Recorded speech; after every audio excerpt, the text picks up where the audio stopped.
ਅਗਲੀ ਗੱਲ ਕਰੀਏ ਅਕਾਲੀ ਦਲ ਦੀ, ਜਿਵੇਂ ਤੁਸੀਂ ਅਕਾਲੀ ਦਲ ਨੂੰ ਛੋਹਿਆ ਸੀਗਾ, ਪੰਥਕ ਏਕਤਾ ਦੇ ਬਹਾਨੇ ਕਹਿੰਦੇ ਅਕਾਲੀ ਏਕਤਾ ਦੀਆਂ ਕੋਸ਼ਿਸ਼ਾਂ ਹੋ ਰਹੀਆਂ ਨੇ ਜੀ। ਦੇਖੋ ਪਰਵੀਨ ਜੀ, ਆਪਾਂ ਪਹਿਲਾਂ ਵੀ ਪਿਛਲੇ 2-3 ਦਿਨਾਂ ਤੋਂ ਗੱਲ ਕਰਦੇ ਆ ਰਹੇ ਹਾਂ ਜੀ। ਇੱਕ ਤਾਂ ਜਾਗਤ ਜੋਤ ਸ੍ਰੀ ਗੁਰੂ ਗ੍ਰੰਥ ਸਾਹਿਬ ਸਤਿਕਾਰ ਸੋਧ ਐਕਟ ਦੇ ਮਾਮਲੇ ਤੇ ਅਕਾਲੀ ਦਲ ਜਾਂ ਐਸਜੀਪੀਸੀ ਬੜੀ ਦੇਰ ਨਾਲ ਜਾਗੀ। ਹਾਂਜੀ। ਤੇ ਦੂਸਰਾ ਹੁਣ ਜਿਹੜਾ ਇਹ ਵੀਡੀਓ ਦਾ ਮਾਮਲਾ, ਇਸ ਮਾਮਲੇ ਤੇ ਅਕਾਲੀ ਦਲ ਕਹਿੰਦੇ ਵੀ ਅਸੀਂ ਤਾਂ ਧਰਮ ਯੁੱਧ ਮੋਰਚਾ ਲਾਉਣਾ ਕਿ ਜੀ ਹੁਕਮਨਾਮੇ ਨੂੰ ਨਹੀਂ ਮੰਨ ਰਿਹਾ ਭਗਵੰਤ ਮਾਨ। ਕਮਾਲ ਹੈ, ਮਤਲਬ ਉਹ ਸੁਖਬੀਰ ਬਾਦਲ ਦੀ ਅਗਵਾਈ 'ਚ ਹੁਕਮਨਾਮੇ ਦੀ ਗੱਲ ਕਰਨਗੇ, ਜਿਹਨੇ ਆਪ ਪੂਰਨ ਰੂਪ 'ਚ 2 ਦਸੰਬਰ ਵਾਲਾ ਹੁਕਮਨਾਮਾ ਨਹੀਂ ਮੰਨਿਆ, ਹੈ ਨਾ। ਤੇ ਇਸ ਲਈ ਫਿਰ ਤੁਸੀਂ ਘੇਰਨ ਵਾਲੀ ਸਪੇਸ ਤਾਂ ਤੁਹਾਡੀ ਵੀ ਪਈ ਹੈ, ਤੁਹਾਡੇ ਤਾਂ ਬਹੁਤ ਪਿਛਲਾ ਵੀ ਸਾਰਾ ਹਿਸਾਬ ਕਿਤਾਬ ਪਿਆ ਉਸ ਮਸਲੇ ਤੇ, ਬਾਰ-ਬਾਰ ਉਹ ਘੇਰਦੇ ਆ ਤੁਹਾਨੂੰ, ਤੇ ਤੁਹਾਡੀਆਂ ਗਲਤੀਆਂ ਨਲਾਇਕੀਆਂ ਕਰਕੇ ਇਸ ਤਰ੍ਹਾਂ ਫਿਰ ਪੈਰ ਲਾਉਂਦੀਆਂ ਨੇ। ਹੁਣ ਪਰ ਸੁਖਬੀਰ ਬਾਦਲ ਉਹਨਾਂ ਨੇ ਜਿਵੇਂ ਕੋਰ ਕਮੇਟੀ ਦੀ ਲਗਾਤਾਰ 2 ਦਿਨ ਬੈਠਕ ਕਰਕੇ ਫੈਸਲਾ ਲਿਆ ਸੀਗਾ, ਅਸੀਂ ਧਰਮ ਯੁੱਧ ਮੋਰਚਾ ਲਾਵਾਂਗੇ 19 ਜੁਲਾਈ ਤੋਂ। ਆਪਾਂ ਗੱਲ ਵੀ ਕਰ ਰਹੇ ਸੀ ਕਿ ਦਿਨ ਬੜਾ ਇਤਿਹਾਸਕ ਚੁਣਿਆ ਉਹਨਾਂ ਨੇ ਜਿਸ ਤਰੀਕੇ ਨਾਲ, ਉਹਦੇ ਬੜੇ ਅਰਥ ਨੇ ਮੋਰਚਿਆਂ ਦੇ ਵਿੱਚ। ਪਰ 5 ਮੈਂਬਰੀ ਕਮੇਟੀ ਬਣਾਈ ਹੈ ਜੀ ਇਹਨਾਂ ਨੇ।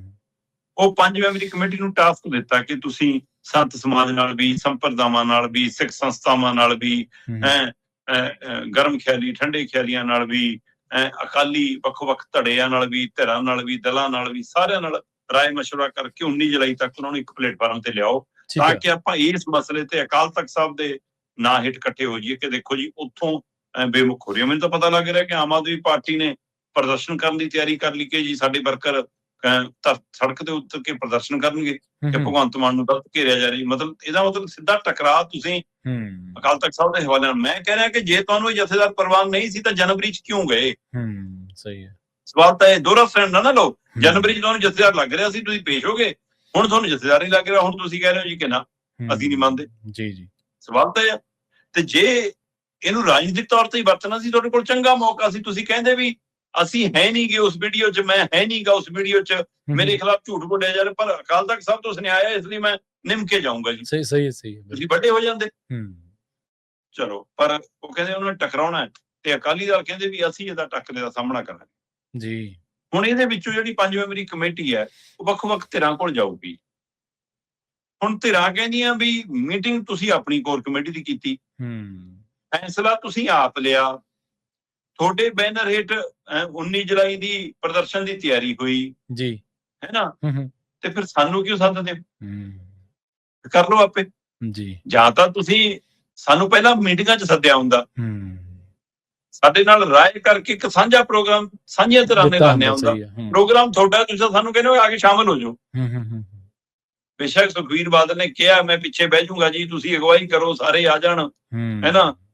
ਤੇ ਪਰ ਸਭ ਨੂੰ ਪਤਾ ਹੈ ਕਿ ਇਹ ਕੀ ਹੈ। ਪਰ ਕੀ ਸੁਖਬੀਰ ਬਾਦਲ ਦੀ ਮਨਸ਼ਾ ਪੰਥਕ ਇਕੱਠ ਦੀ ਹੋ ਜੀ, ਜਾਂ ਉਹਨੂੰ ਇਹ ਲੱਗਣ ਲੱਗ ਗਿਆ ਕਿ ਨਾ ਅਕਾਲੀ ਦਲ ਨੂੰ ਬੀਜੇਪੀ ਹੁਣ ਘਾਹ ਪਾ ਰਹੀ ਆ, ਨਾ ਪੰਜਾਬ ਦੇ ਲੋਕ ਉਵੇਂ ਪੁੱਛ ਰਹੇ ਨੇ, ਜੇ ਇਕੱਠੇ ਹੋ ਜੀ ਸ਼ਾਇਦ ਉਧਰ ਵੀ ਮਾੜੀ ਜੀ ਪੁੱਛ ਵੱਧ ਜਾਵੇ ਤੇ ਇੱਧਰ ਵੀ ਕੋਈ ਗੱਲ ਬਣ ਜਾਵੇ।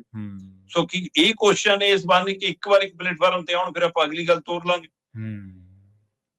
ਕੀ ਇਹ ਲੱਗਦਾ ਕਿ ਸੁਧਾਰ ਲਹਿਰ ਪਲੱਸ ਪੁਨਰ ਸਰਜੀਤ ਦੇ ਰੂਪ ਚ ਆਈ ਧਿਰ, ਜਾਂ ਫਿਰ ਉਧਰ ਵਾਰਸ ਪੰਜਾਬ ਵਾਲੇ ਪਾਸੇ ਜਿਹੜੇ ਗਏ ਆਲੀ ਵਰਗੇ ਹੈ ਨਾ ਉਹ, ਜਾਂ ਵਾਰਸ ਪੰਜਾਬ ਦੀ ਉਹ ਖੁਦ ਹੈ ਨਾ, ਫਿਰ ਉਹ ਸੰਤ ਸਮਾਜ ਜਿਹੜਾ ਕਦੇ ਸੁਖਬੀਰ ਬਾਦਲ ਨਾਲ ਸੀ, ਹੁਣ ਕੋਈ ਕਿਸੇ ਪਾਸੇ ਆ, ਕੋਈ ਬੀਜੇਪੀ ਵਾਲੇ ਪਾਸੇ ਆ, ਕੋਈ ਆਪ ਵਾਲੇ ਪਾਸੇ ਆ, ਤੇ ਕੋਈ ਪੁਨਰ ਸਰਜੀਤ ਵਾਲੇ ਪਾਸੇ ਆ, ਹੈ ਨਾ, ਕੋਈ ਅੰਮ੍ਰਿਤਪਾਲ ਨਾਲ। ਉਹ ਜਿਹੜਾ ਸਾਰਾ ਉਹ ਹੈ, ਉਹ ਸਾਰਾ ਕੁਨਬਾ ਇਕੱਠਾ ਕਰਨ ਦੀ ਕਵਾਇਦ, ਉਹਦੇ ਵਿੱਚੋਂ ਕੀ ਇਹ ਕੋਸ਼ਿਸ਼ ਹੈ ਕਿ ਇਸ ਬਹਾਨੇ ਅਕਾਲੀ ਦਲ ਦੀ ਏਕਤਾ ਹੋ ਜਾਵੇ, ਕਿ ਸੁਖਬੀਰ ਬਾਦਲ ਮਹਿਸੂਸ ਕਰਨ ਲੱਗੇ ਨੇ।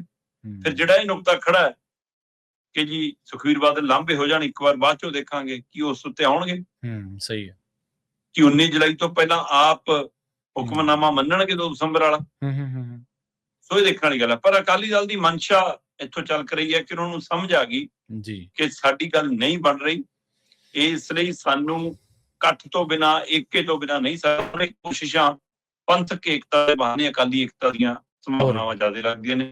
ਪਰ ਅਜੇ ਤਾਂ ਪਰਿਵਾਰਕ ਏਕਤਾ ਨਹੀਂ ਹੋ ਰਹੀ। ਮਜੀਠੀਆ ਤੇ ਸੁਖਬੀਰ ਬਾਦਲ ਵਾਲੇ ਪਰਿਵਾਰ ਦੇ ਵਿੱਚ ਵੀ ਤਣਾਤਣੀ ਹੈਗੀ ਹੈ, ਜਿਹਦੇ ਅੰਦਾਜ਼ੇ ਸਮੇਂ-ਸਮੇਂ ਲੱਗਦੇ ਰਹੇ ਨੇ। ਕਹਿੰਦੇ ਕੋਰ ਕਮੇਟੀ ਦੀ ਬੈਠਕ 'ਚ ਵੀ ਇਹ ਸਵਾਲ ਆਇਆ ਸੀ ਸੁਖਬੀਰ ਬਾਦਲ ਕੋਲ ਕਿ ਆਪਾਂ ਵਿਕਰਮ ਮਜੀਠੀਆ ਦੀ ਲੜਾਈ ਕਿਉਂ ਨਹੀਂ ਲੜੀ, ਹੁਣ ਤਾਂ ਰਾਜਨੀਤਿਕ ਮਸਲਾ ਸੀ। ਕਹਿੰਦੇ ਨਹੀਂ, ਕਾਨੂੰਨੀ ਲੜਾਈ ਲੜਾਂਗੇ ਬਸ।